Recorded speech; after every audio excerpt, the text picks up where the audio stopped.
Hey, it's Mr. Peace. Just got done sharing my heart at Prendergast Elementary School here in Ansonia, Connecticut, home of the Panthers. I'm in the gym right now where I spoke to grades 4, 5, and 6 today about bullying, looking at someone's heart first, treating people like you treat your best friend, right?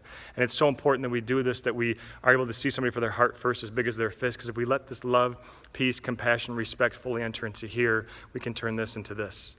One finger being ourself, the other someone that we're trying to lift up higher than ourselves, but how we choose to treat them, hopefully with that empathy, and hopefully with that love, right? It's such a beautiful day. I got to stay for all the lunches for those grade levels, and so many spilled their hearts with me and just told me some of the pain that they're going through, or really that they have gone through in the past, whether they've been bullied or had some type of loss in their life, but that they can always understand now that they can always choose greatness, right? That we can turn hurt people who hurt people into healed people who heal people.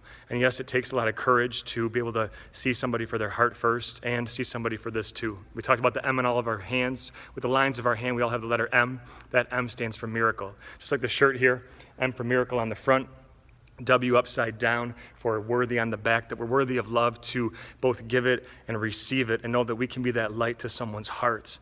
And so many people in this world, they really need to be shown this type of kindness and this type of love. And I love being in the gym here too. On one of their doors, they have this sign right here that says, we all have something within us that this world needs, right?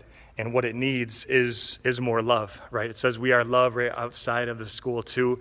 And I just saw that, through all the walls, through all the conversations that I had today, and there were some tears, but we know that tears are strength, they're the sweat of our strength and the start of healing and feeling again. So I was so proud for these students for starting to fully feel so that they can fully heal and now be all in for this planet, right? Like Gandhi talks about, be the change you want to see for this world, that we must be that change. It's not a choice.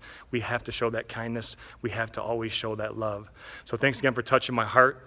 Today was really special for me because today is my birthday. Born March 3rd, so I can March 4th, and I'm speaking today, and I got to do that because I mean, there's nothing I'd rather be doing than this work, than talking to youth and, reaching people at the heart level and, having them touch my heart too, and really thinking about the legacy that we want to leave on this planet, right? What this world needs, like we just talked about there, and it's more peace. And so to see these youth that are making that choice, that commitment to know that they're worth everything and to know that they're going to start changing this world just one act of kindness at a time, that's what inspires me to keep going. So thank you guys so much. Hopefully I'll see you again next time. As always, make sure to hit the notification bell you see on the screen. Hit the subscribe button too to get more videos just like this one, and check out the playlist above and my website, mrpeace.org here, to track my journey across this country as we continue to heal America's hearts, one school at a time. Peace.